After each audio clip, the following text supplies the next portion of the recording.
Arzimagan pul evaziga sahrdan qutulmoqchimisiz? Unda like bosib, izohlarga fikringizni yozib turing. Sahar borligi videoni joylashtirib turing, men sizga batafsil tushuntiraman. Assalomu alaykum hurmatli obunachilar. Bugun biz xizmatimizdan foydalangan akamiz kelibdilar.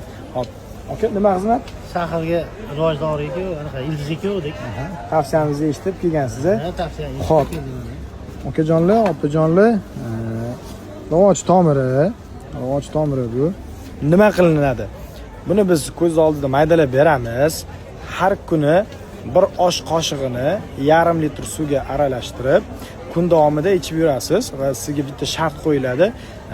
Rivoj tomirini ichishni boshlashdan avval bitta sahringizni o'lchab olasiz, keyinchalik davomiylik bilan o'lchab borasiz. Qanaqa zo'r effektligini ana shu narsa sizga isbotlab beradi. Chunki biz har qancha gapirsak ham shuncha kam. Buni siz o'zingiz bahosini berasiz. Sahri bilan kasallanib turgan insonlarni atmetga qilib ketinglar kommentariyalarda. Salomat bo'linglar, xizmat bo'lsa aloqaga chiqamiz.